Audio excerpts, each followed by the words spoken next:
Hermanos amados, ¿cómo están? Shalom. Muy buenas noches. Qué bueno poder encontrarnos una vez más para compartir la palabra de nuestro Señor.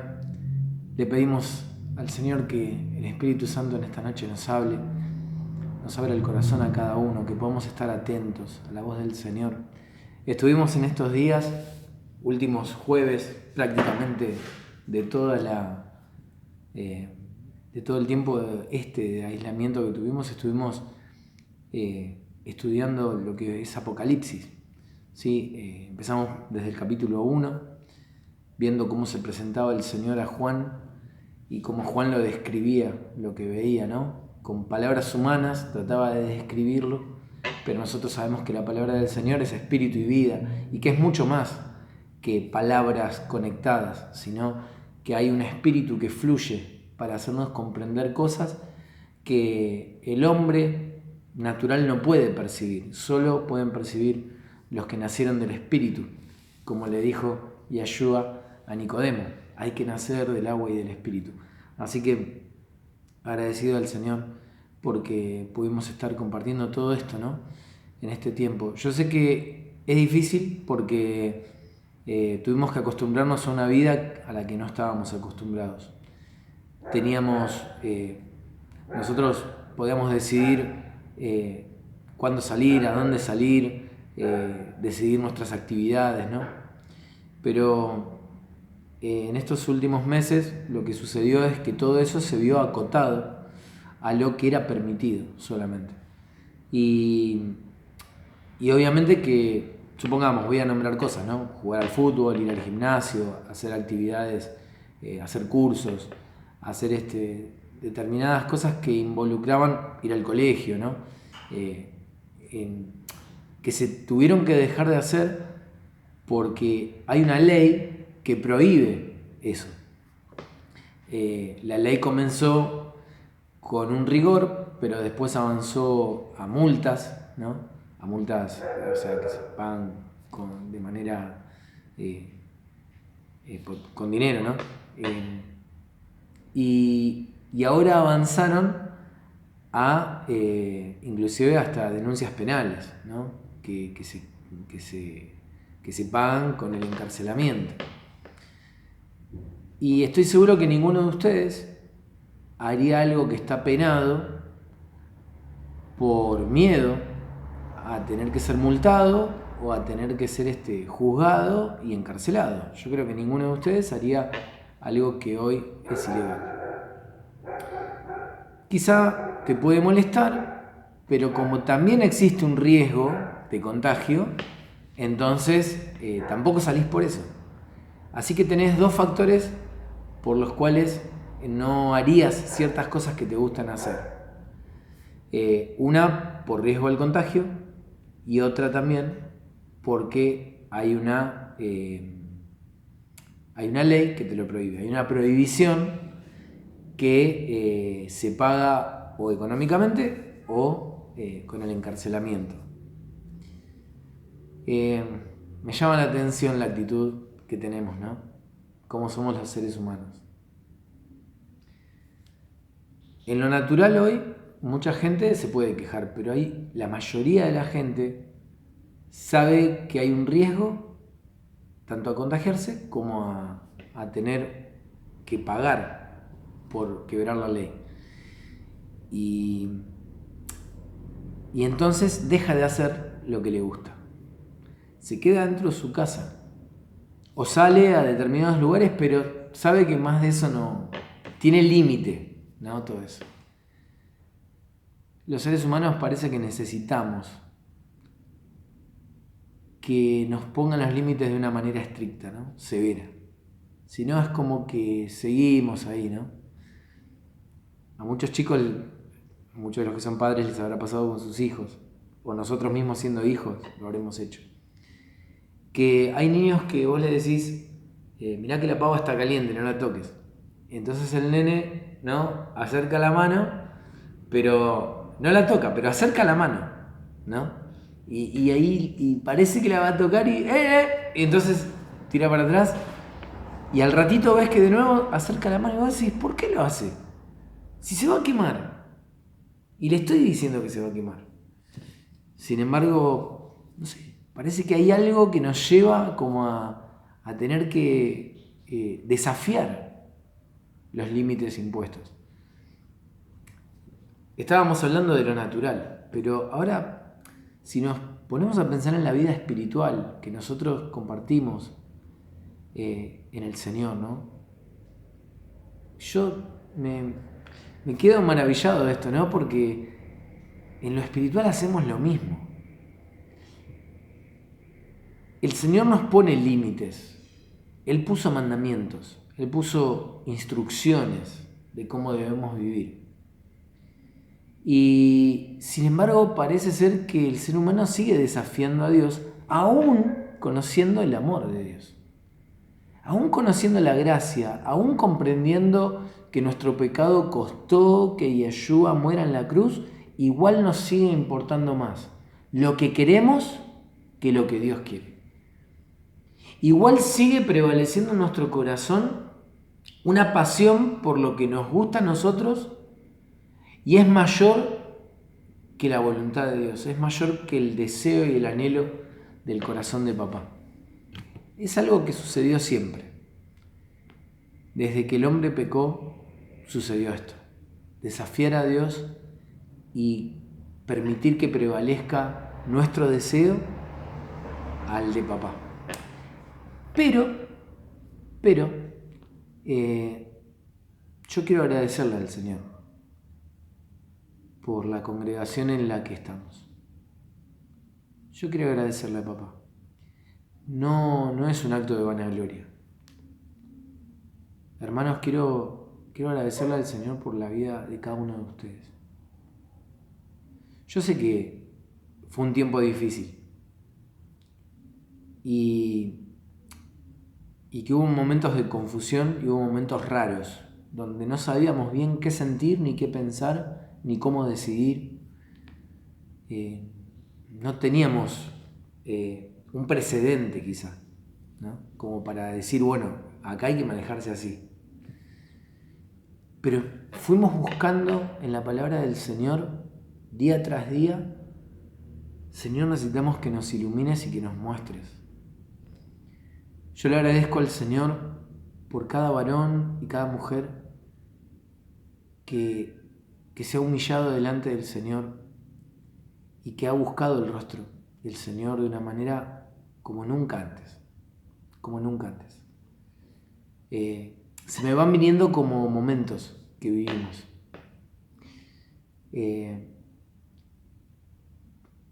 Primero, una de las primeras cosas que me vinieron al pensamiento es nuestro hermano Juanjo compartiendo la palabra todas las mañanas. Él me dijo un día, yo pensé que no iba a durar 2 días haciendo esto. Y por haber hecho esos 2 días, empezó a fluir algo que nuestro hermano no sabía ni tenía, o lo tenía y lo tenía dormido seguramente, ¿no? Y como que ahí pudo empezar a darse cuenta de que había algo más de parte del Señor y que el Señor lo había elegido a él para hacer esto. Porque nadie se lo impuso, ni el pastor, ni yo, nadie le dijo, vos tenés que hacer esto. O sea, él empezó a hacerlo y se dio cuenta que era algo necesario.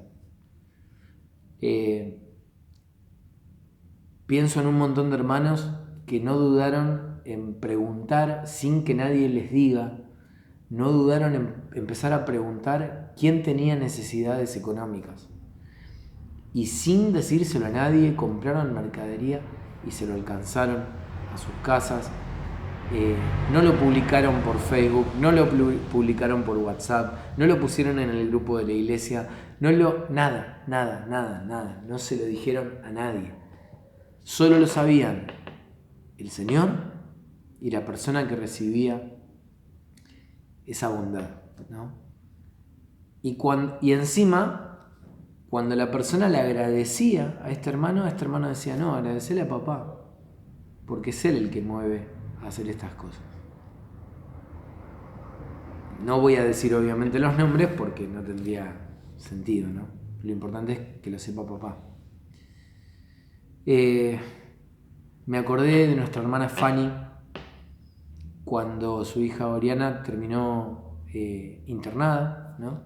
en medio de todo esto, la nena internada, ella pidió oración, clamamos, pasaron cosas tremendas, pero pasó algo muy tremendo, que nuestra hermana Fanny, cuando estaba en el cuarto con su hija internada, había también una mujer con su hija internada, Vilma. Y nuestra hermana Fanny le habló del Señor, la contactó con hermanos de la congregación, Vilma pudo abrir su corazón. Hoy pudimos también tener una breve charla con Eloy, que es su marido, y ellos dos pueden estar ahora participando, escuchando la palabra. En medio de una situación difícil, porque yo creo que no hay situación más difícil que cuando a un hijo le está pasando algo, ¿no?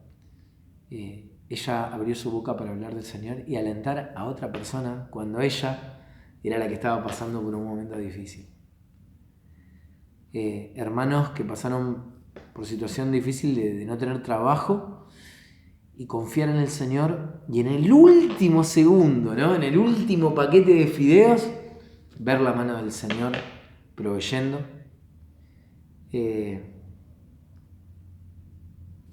Pienso en nuestro hermano y pastor Jorge, que como él tiene más de 60 años, yo sé que él no tiene problema con que se diga su edad, ¿no? Tuvo que quedar aislado en su casa, gracias al Señor que le proveyó todo a él y a su familia, pero yo pensaba en él, ¿no? Y la valentía de domingo tras domingo, alentar a los hermanos con la prédica, con palabra poderosa de aliento. No, qué tremendo, ¿no? No sé, pasaron tantas cosas, hermanos. Y yo pude contactarme con algunos hermanos, algunos los pude ver, con algunos nos hemos encontrado para tener alguna charla acá. Hermanos que se propusieron a las 10 de la noche todos los días orar por las almas que van a conocer del Señor de acá en adelante. Hermanos que fueron a visitar personas que la estaban pasando muy mal y no tuvieron miedo, sino que simplemente el fuego por las almas fue mayor que todo miedo, todo temor a una enfermedad o a lo que pueda pasar. Hermanos, yo estoy gozoso, pero ese gozo no me hace entrar en una flojera espiritual. Ese gozo no me hace decirles cosas lindas para halagarlos y nada más. Ese gozo me hace entender de que nos tenemos que disponer todavía más con nuestra mente, nuestro corazón, nuestra alma y todas nuestras fuerzas a servir y a honrar a Yeshua como nunca antes. Porque van pasando los días y de a poco hay una sensación como de relajo, ¿no? En cuanto a lo que es la enfermedad esta. No tenemos que tener miedo, porque, hermanos, si Yeshua ha sanado a personas con cáncer, ha sanado tumores, ha levantado gente que estaba en terapia intensiva, que la estaban por desenchufar, por desconectar. El Señor ha sacado bebés de la muerte, ¿no? Ha tocado a mujeres embarazadas que estaban con malos diagnósticos, y yo creo que fue el Señor que revirtió las cosas, ¿no? Si el Señor ha hecho cosas tan grandes, no tenemos que tener miedo. Pero lamentablemente todavía es como que falta algo, ¿no? Falta algo. No nos podemos reunir. Sin embargo, el Señor ha obrado así se han convertido almas al Señor. Hermanos, hermanas, se han convertido almas al Señor por sus testimonios. Nuestras familias vieron algo que antes no podían ver. ¿Por qué? Porque nuestras familias nos miraban y nos veían simplemente como personas que tenían una vida normal, pero que bueno, aparte van a la iglesia y que son como un poco fanáticos y que sí, siempre todo lo relacionan con Dios y etc. Pero en este tiempo, donde la gente tuvo que meterse en su casa y empezaron a salir a la luz los problemas verdaderos de los matrimonios, de las relaciones de los padres con los hijos, y empezaron a pasar tantas cosas, el Señor sacó a la luz que la paz no está en tener un buen trabajo, la paz no está en tener dinero, no está en tener plata ahorrada, la paz no está en tener la alacena llena, la paz no está en tener un auto, en tener un vehículo, la paz no está en solamente tener una familia formada, la paz no está en tus fuerzas, en tu salud, la paz no está en tu sabiduría, en tu intelecto. La paz solamente se encuentra en Yeshua. La palabra de Dios dice que Él es nuestra paz, que Él hizo la paz con nosotros en la cruz, nos reconcilió. Reconciliación con Dios es paz. Y reconciliación con Dios trae reconciliación en la familia. Porque cuando yo tengo paz con mi Señor, puedo tener paz con el resto. Porque ya mi paz no va a depender de la actitud de los demás. Mi paz va a depender de mi relación con Yeshua. Y cuando yo tengo paz, puedo declarar paz con el resto. Por eso el apóstol Pablo dice claramente, ¿no?, que tratemos de hacer el bien a todos, ¿no?, sin estar midiéndonos, y seguir la paz. Pero además también dice que en cuanto dependa de nosotros, estemos en paz con todos. Quizá no dependa de los demás, quizá solo dependa de mí. Quizá el otro esté enojado o ofendido, hasta injustamente. Quizá el otro hable mal de vos injustamente, o por el pasado, por cosas no perdonadas, por lo que sea. Pero hermano, hermana, en cuanto dependa de vos, vos tenés que estar en paz.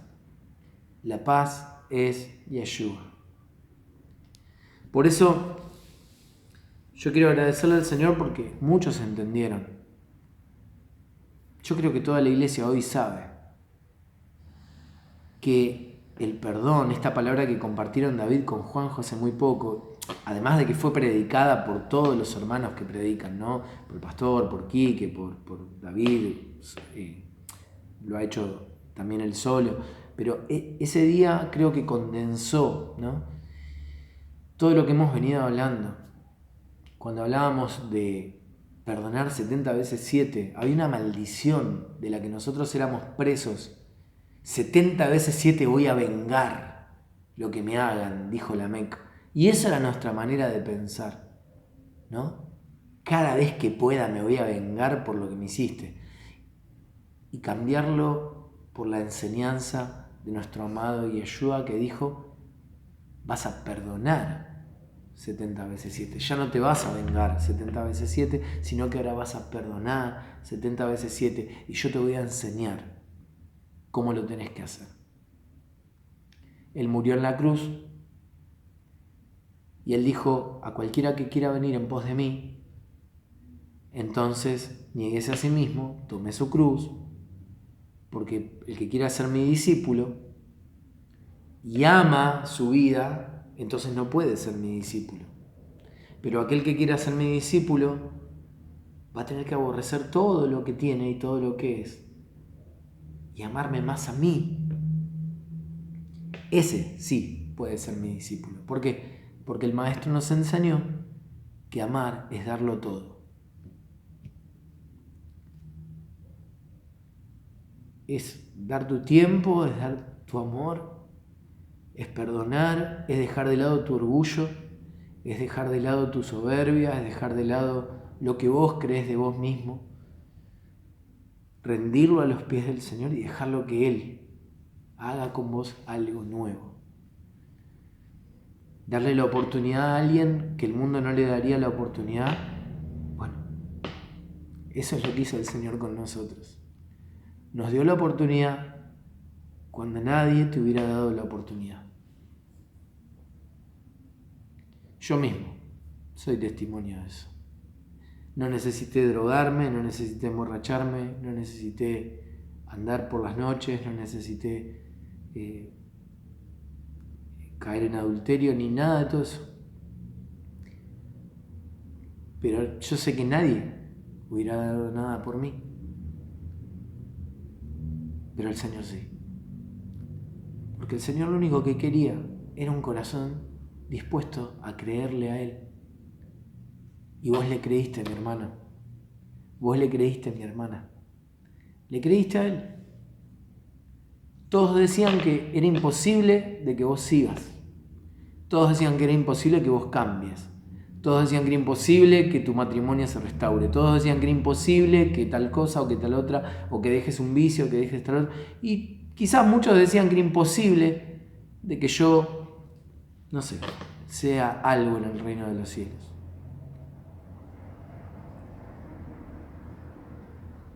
Es muy posible que a tu alrededor nadie creía que vos ibas a poder. Hasta que Yeshua se acercó a vos y te dijo que ¿querés que haga algo por vos? Y vos lo miraste y creíste. Y dijiste sí. Y el Señor entonces dijo, bueno, que se haga como lo creíste en tu corazón. Y empezó una obra en tu vida. Yo hoy veo matrimonios jóvenes, saliendo de lugares tan oscuros, de tantas tinieblas. Y digo, gracias, Señor. Gracias por lo que estamos viviendo. Gracias por este aislamiento que nadie quiere. Gracias, Señor. Gracias porque nos pusiste límites, como un papá le pone límites a su hijo. Cuando un papá no le puede decir que no a un hijo, le hace más daño que bien. Pero cuando un papá le puede decir que no a un hijo, le dice no, esto no. Y aunque haga berrinche, le dice no, esto no. Y aunque llore y patalee y se tire al piso, no, y encima vas a tener una penitencia. Cuando papá hace eso con nosotros es porque nos ama.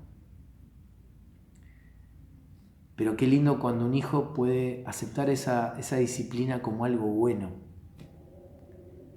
Hermanas embarazadas, que yo creo que para una mujer no hay nada más lindo que poder mostrar esa panza y estar con la familia y se tuvieron que bancar el aislamiento. Y yo sé que algunas renegaron un poco, pero pasaron los días y entendieron lo que Dios les estaba hablando. Y pudieron gozarse con lo que les tocó. Familias con niños chiquititos y decir tantos meses tener a mi hijo sin poder sacarlo a la plaza y después comprender que no es sacarlo a la plaza o comprarle un regalo el amor que tu hijo necesita. Lo que tu hijo necesita es tiempo con vos. Lo que tu hijo necesita es mirarte a los ojos y que vos lo mires a los ojos sin estar mirando otra cosa, sin estar mirando la tele, sin estar mirando el celular, sin estar hablando con otra persona. O sea, tu hijo necesita eso, charlar y que sienta que le estás dando realmente importancia. Me hablo a mí mismo, ¿no? Pasaron tantas cosas en este tiempo, hermano. Hermanos que no podían dejar una adicción, pero como ahora también tienen una restricción para muchas cosas. Yo sé que el que quiere comprar, compra en cualquier lado, pero algo pasó. O sea, el que se drogaba no es que dejó de drogarse por la pandemia, por el aislamiento, no. Hubo un mensaje de parte de Dios, que es un límite. Y entonces, de a poco, nos fuimos dando cuenta que Dios nos estaba hablando. Yo sé que hay pastores que se quejan del aislamiento. Los respeto, tienen sus razones. Pero yo sé que esto es un mensaje de Dios. Yo no estoy diciendo que está bien lo que hagan las autoridades, lo que decidan. Yo entiendo que hay un plan diabólico. pero cada vez que hubo un plan diabólico que trató de sojuzgar al pueblo de Dios y de neutralizar al pueblo de Dios, por encima de ese plan había un plan del cielo sobre la tierra que permitió cosas para despertar al pueblo de Dios. Miren, yo estaba repasando las cartas de Apocalipsis, las 7 cartas. Yo no sé si ustedes le dieron la importancia que esto tiene. Quisiera que sí. Anhelo que hayan podido tomar el mensaje de cada carta y guardarlo en el corazón para que nunca tropiecen con eso, porque por algo está escrito acá, para no tropezar con eso. Y lo comparaba con Israel. En la historia de Israel,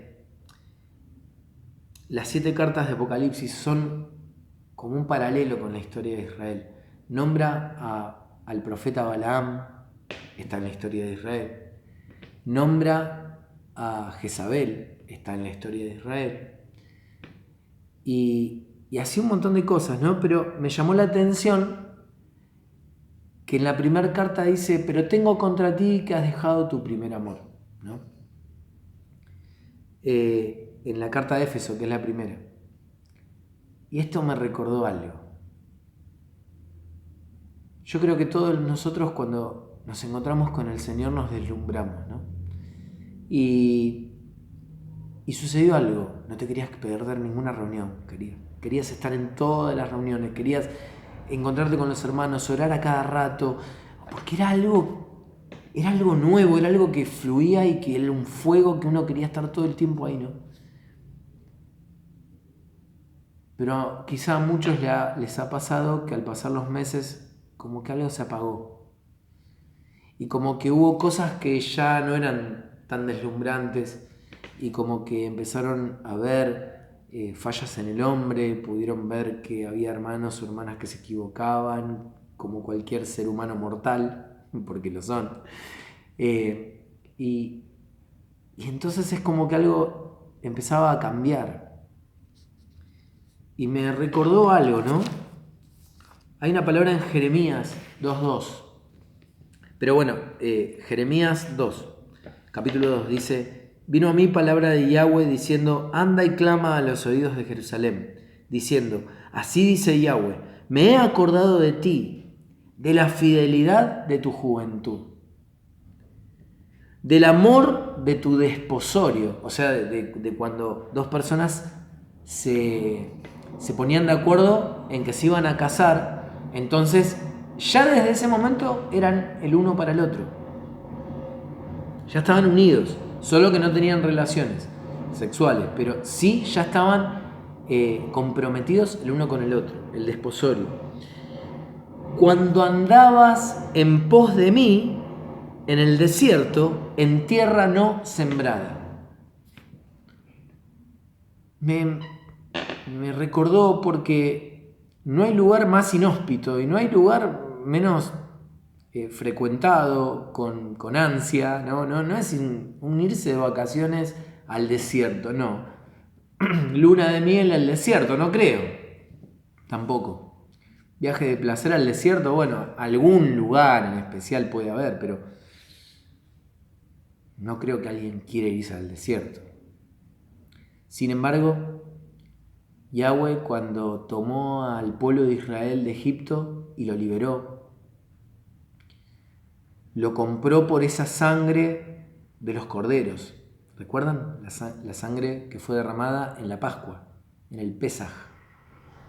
Antes de salir de Egipto, pasó eso. Y lo sacó de la mano de Faraón, o sea, Satanás. Y les mostró maravillas.